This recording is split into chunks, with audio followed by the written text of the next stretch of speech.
Sai personal energy channel में आप सभी का बहुत बहुत स्वागत है।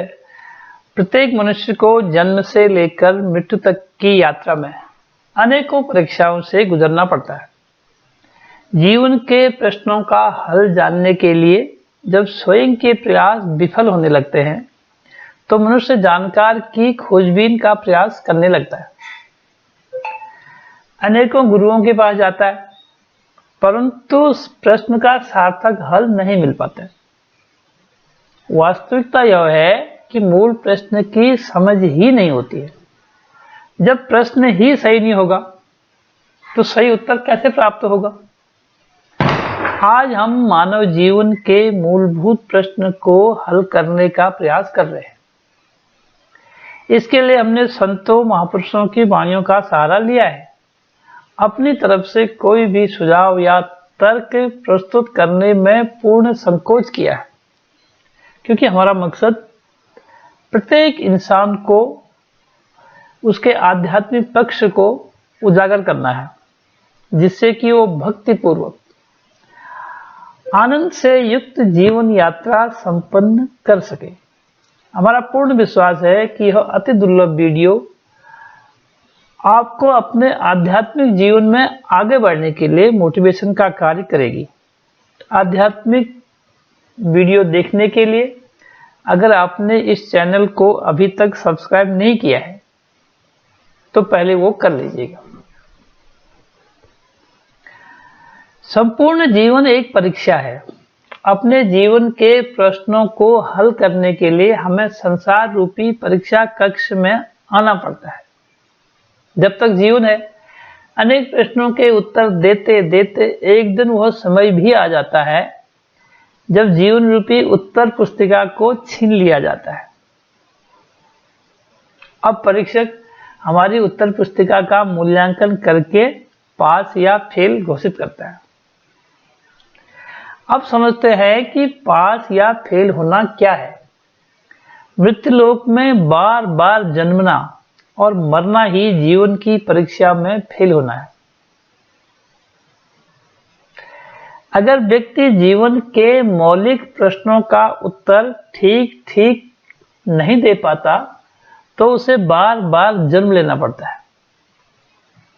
यद्यपि बार बार उन्हीं प्रश्नों को पूछा जाता है, एक जैसे प्रश्न हर योनि में, फिर भी मानव इस जीवन की परीक्षा में फेल होता रहता है।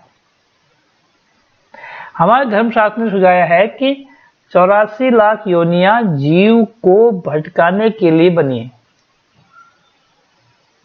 मनुष्य जीवन को छोड़कर अन्य सभी योनियों में आकर मानव परीक्षा के प्रश्नों का उत्तर नहीं दे पाता है, क्योंकि अन्य योनियों की समझ को विकसित करने के लिए कोई भी शास्त्र उपलब्ध नहीं है और न ही कोई ऐसा धर्माचार्य है जो उन्हें जीवन के मूलभूत प्रश्नों को सुझा सके और उन्हें हल कराने की प्रेरणा दे सके। ऐसा सुअवसर मानव जीवन को पाकर ही मिलता है। इसीलिए मनुष्य योनि को सर्वश्रेष्ठ योनि कहा गया है।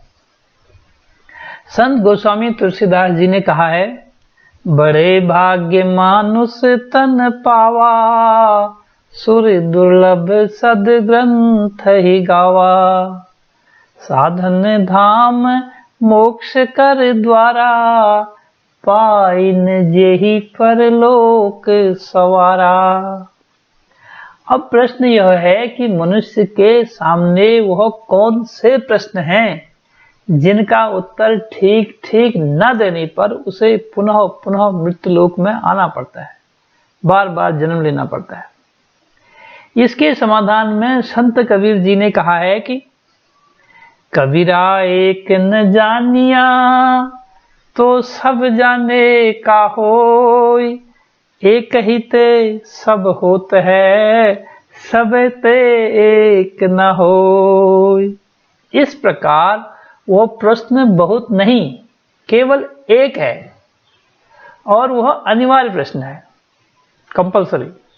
परंतु एक वो प्रश्न जो अनिवार्य है, या तो मनुष्य वो प्रश्न ही नहीं समझता या समझते हुए भी टाल देता है, क्योंकि इसे वह अनिवार्य मानता ही नहीं है।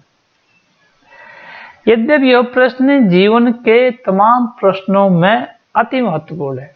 हर काल में संतों महापुरुषों ने ऊंचे ऊंचे स्वर में पुकार पुकार कर मानव को सजग किया है, किंतु कई जन्मों से सोए रहने का अभ्यासी मानव उस आवाज को टाल जाता है और अपने संसार के प्रपंचों में खोया रहता है। वह अति महत्वपूर्ण प्रश्न है अपने परमपिता को जानना, जानने के बाद उसे मानना, फिर उसके अनुसार अपने जीवन में ढालकर आगे बढ़ना। कहा है, आए हो तुम कहां से, क्या काम है तुम्हारा, ठहरोगे किस मकाम में, लौटोगे जब दोबारा। हमारा असली जीवनदाता कौन है? यह प्रश्न सृष्टि के आरंभ से मानव से पूछा जाता रहा है और मानव प्रायः निरुत्तर ही इस जगत से जाता रहा है। अब प्रश्न यह उठता है कि क्या इस प्रश्न का उत्तर हम स्वयं दे सकते हैं?